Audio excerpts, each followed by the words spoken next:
3분 에듀 배재와 포영입니다. 저의 직업은 대학 강사이고요. 한국장애예술인협회에서 잡지를 만들고 있습니다. 바로 이 인형이 장애예술인 캐릭터 콜입니다. 언제든지 달려갈게 콜콜콜. 네, 제가 이 3분 에듀를 시작하는 것은요, 유튜버가 되기 위해서는 아닙니다. 우리 사회에 갈등이 되고 있는 배제를 설명하고 또 우리 사회가 지향해야 할 포용을 좀 제안하고 싶어서입니다. 제 얘기는 22회로 진행이 되는데요.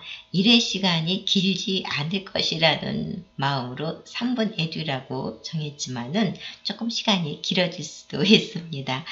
하지만 3분처럼 지루하지 않게 느끼게 할 자신이 약간은 있습니다. 자, 저한테 짧은 시간 투자해 주시면 그럼 여러분과 함께 정말 좋은 세상을 만들 수 있을 것입니다. 콜! 너도 빨리 부탁드려. 제발, 제발 이 강의를 들어주세요. 네.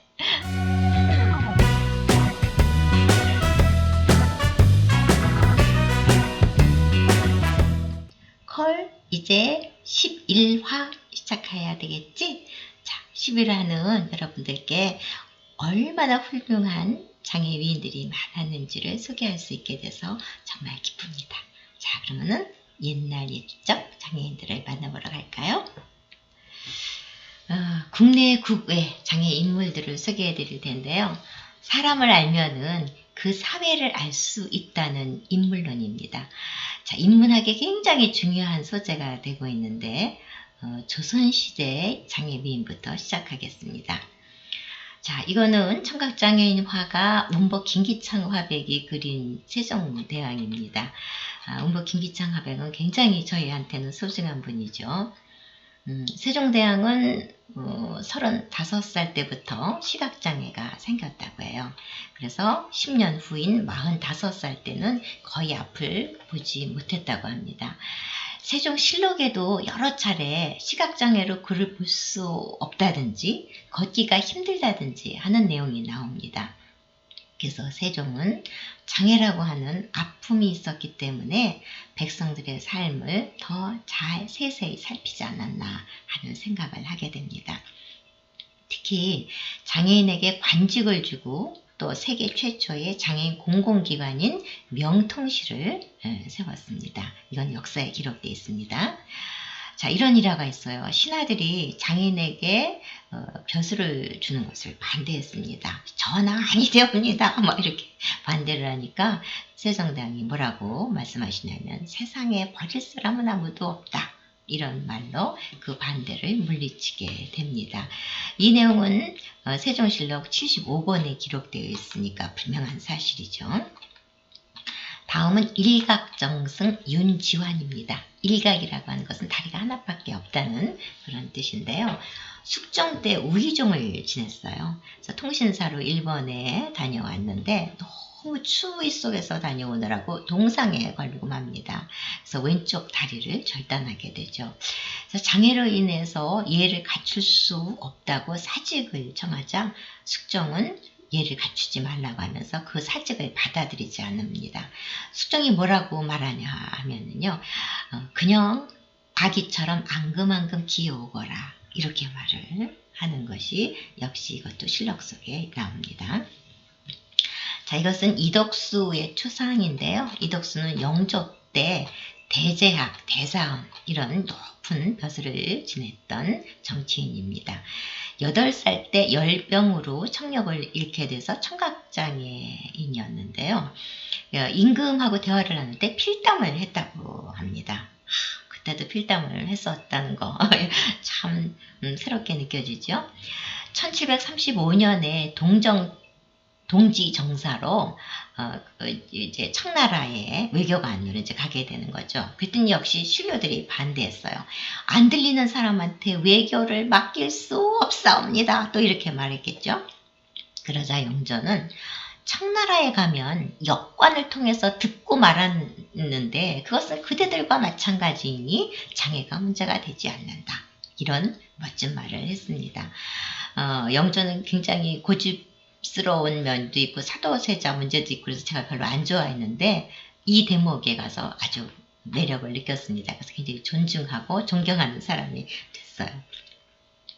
자, 두 다리에 장애가 있는 장군이 있었습니다. 이순신 장군과 함께 임진왜란에 공을 세웠다고 하면은 여러분 세상에 어떻게 그런 일이 이러실 거예요? 있습니다. 바로 황대중 장군입니다. 어렸을 때는 효도를 하느라고 왼쪽 다리에 장애가 생겼고요. 한산 대첩에서 총을 맞아서 오른쪽 다리를 못 쓰게 되었습니다. 그럼 어떻게 전쟁터에 나가서 싸움을 했을까 궁금하실 텐데 에마, 사랑하는 말이죠. 에마를 타고 장검, 긴 칼을 휘두르면서 전장터를 누볐는데요. 그 왜군들이 이 황대중이 나타났다 하면은 막 자기 목을 이렇게 가리고 있었다고 그래요. 왜냐면 장검을 휙휙휙 목을 다 쳐버렸다는 거거든요. 그만큼 무서웠다는 겁니다. 그만큼 이 전쟁을 잘했다는 거죠. 남원성 싸움에서 전사를 했는데요. 에마에 그 황대중 시신을 얹어줬어요. 그랬더니 에마가 300리길을 막 달려갔고 고향집인 전남 강진에 도착을 합니다. 장례를 치르고 나자 에마도 죽었어요. 왜? 밥을 안 먹는 거예요. 식음을 전폐한 거죠. 자, 에마의 이런 충심을 기르기 위해서 황대중의 호가 양건당이에요. 왜 양건당이요? 양쪽 다리가 아프다는 뜻입니다. 그거 양건당을 붙여서 양건당 에마지청. 그러니까 양건당 그러니까 황대중 에마의 무덤이다. 이렇게 말의 무덤을 만들어 주었습니다. 이 사진에서 다 드러나니까 여러분 안 믿으실 수가 없을 거예요. 자, 조선시대에는 장애위인을 66명, 66명을 제가 발굴했는데요. 저는 발굴만 했지 쓸 줄은 몰라요. 왜냐면은 제가 역사학자가 아니니까 자료를 수집을 못해서 자료 수집해 오면 그걸 다 가지고 이제 분석을 하고 그랬는데 그래서 2014년도에 한국장애인사를 펴냈습니다. 자, 조선시대의 66명의 그 장애인들의 면면을 쭉 살펴보면은 장애가 차별의 조건이 되지 않았어요. 그래서 능력에 따라서 벼슬을 하고 그래서 훌륭한 인물로서 역사를 빛낼 수 있었던 것입니다.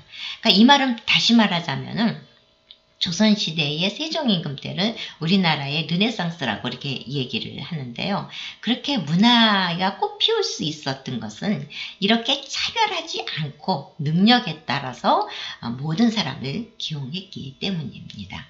여러분 처음 알았던 분들도 많을 텐데요. 우리나라에 정말 훌륭한 장애를 가진 위인들이 많습니다.